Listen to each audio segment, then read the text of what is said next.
Hello students, this is the second part of your video of chapter number 1, Resource Geography. So what we have covered in the previous video, resource.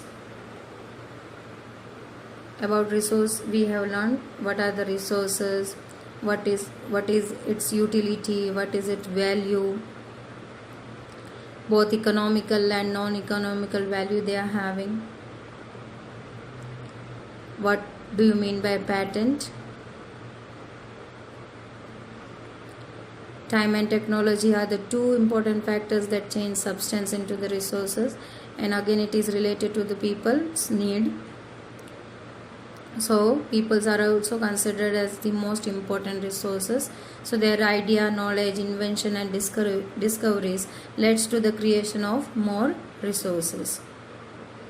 So two example I have a setup that is about fire and wheel, and even the hydroelectricity, the water resources, how we manage to utilize it.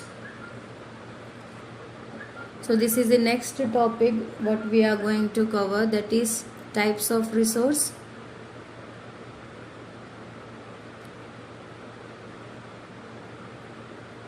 First one is natural resources.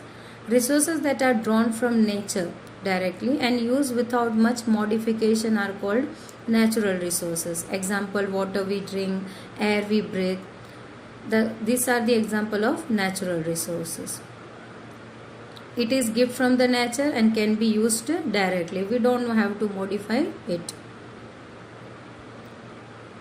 In some cases, we need tools and technology to use the natural resources. Like electricity, hydroelectricity is generated from the water, so we have to modify it.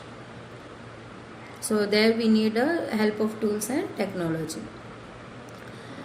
Now natural resources are classified into different groups depending upon their level of development and uses.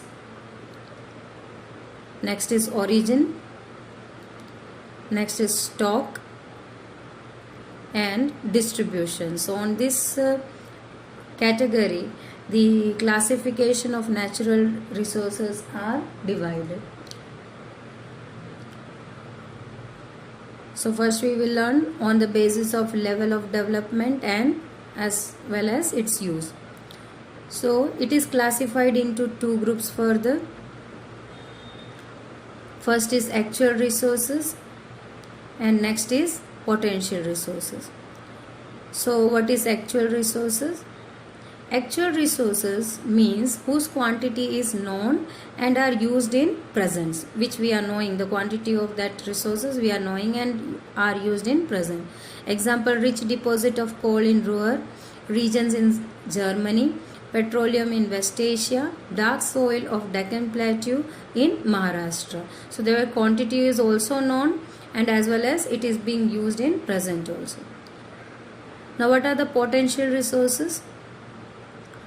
Potential resources means whose entire quantity may not be known. We are not knowing or are not used in present and could be used in future. Now why we could use it in future?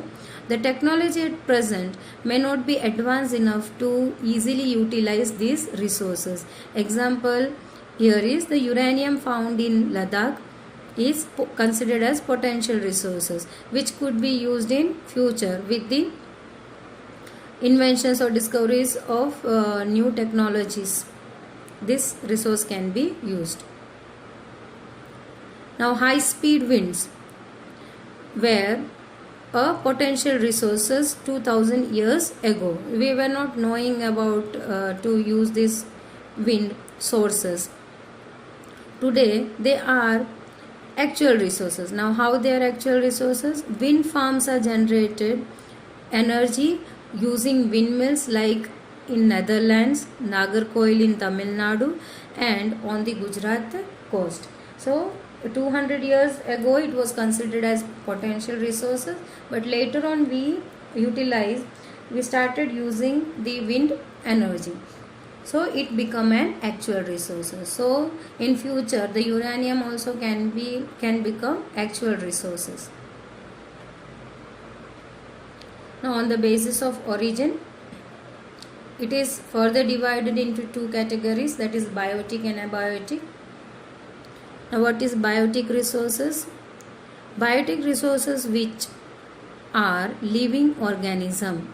Example, plants and animals. So that is called as biotic resources. Now what is abiotic resources? Abiotic resources means which are non-living organism. Example, soil, rock, minerals, etc. On the basis of use, stock. On the basis of stock, it is divided into renewable and non-renewable resources. Now what is renewable resources? Renewable resources which get renewed or replenished quickly. Some of these are unlimited, not affected by human activity, such as solar and wind energy. So they can be renewed, or you can say replenished quickly. So again, it is available in plenty form or unlimited form. Yet careless use of certain renewable resource like water, soil and forest can affect their stock. So it is available in unlimited way, but if we are using it in careless way, then it can affect their stocks. Water is unlimited resource, already we know that, but shortage and drying up of natural water source, this is the major problem in many parts of the world today.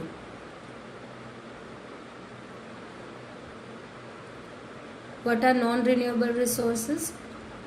Non-renewable resources are those which have limited stock.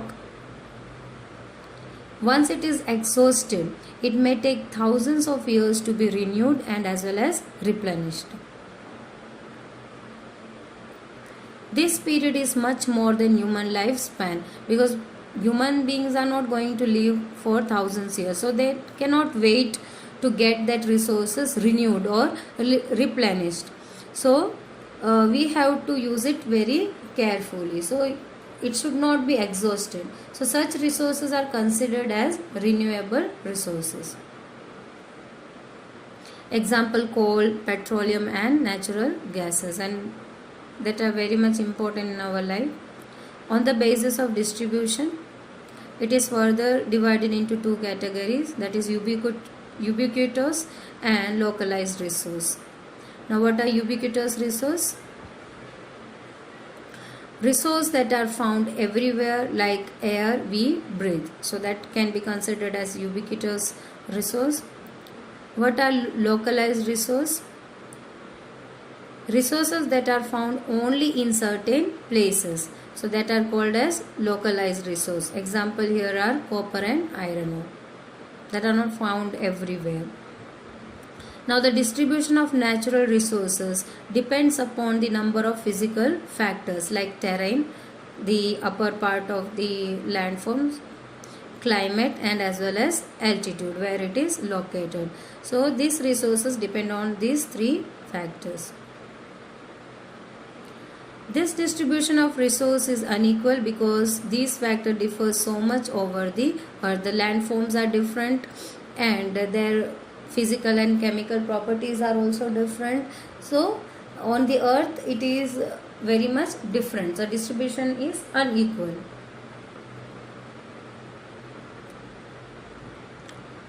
Next topic we are going to cover is human-made resource. Sometimes natural substance become resource only when their original form has been changed. Iron ore was not a resource until people learned to extract iron from it. People use natural resources to make buildings, bridges, roads, machineries and vehicles, which are known as human-made resources. So all the natural resources are modified and then later on it is used to make buildings, bridges, roads, machineries and vehicles, so many things. So it is called as human-made because human has modified the natural resource. Now technology is also a human-made resource.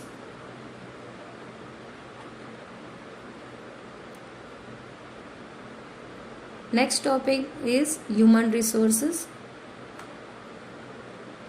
People can make the best use of nature to create more resources when they have the knowledge, skill, and the technology. Now that's why human being is a special resource, or people are human resource. Education and health help them, making people a valuable resources.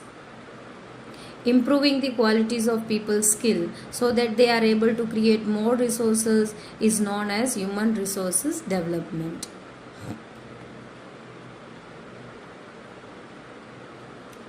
The last topic what we are going to cover is conserving resource. Using resource carefully and giving them time to get renewed is called as resource conservation. As I said, a few of the resources, if it is exhausted, it will take millions of years or thousands of years to get renewed. So it should be carefully used. We should give away the time to the resources to get renewed. Now how?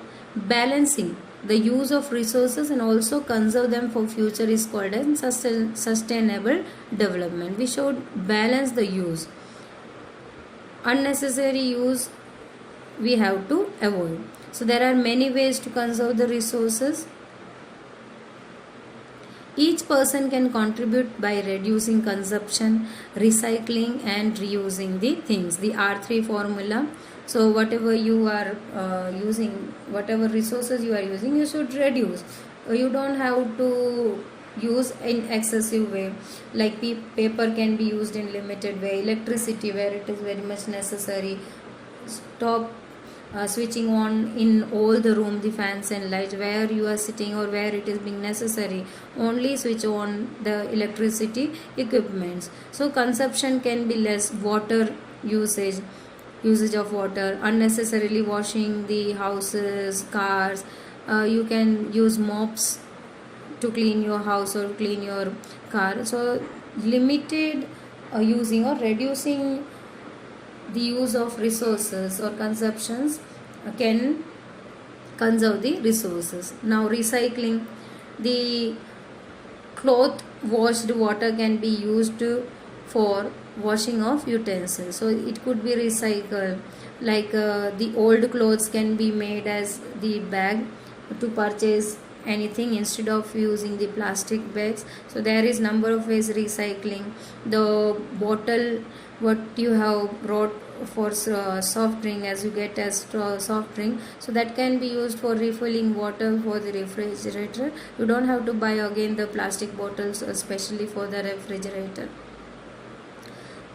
Reusing also, you can reuse the things again in number of ways. So this is the R3 formula, what you have to follow to conserve the resource.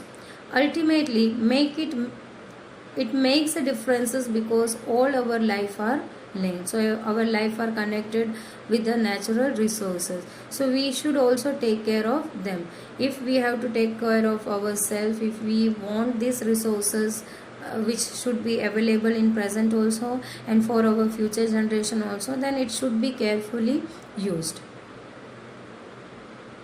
So here this is your end of the chapter. Any further query, then you can contact me personally. Thank you.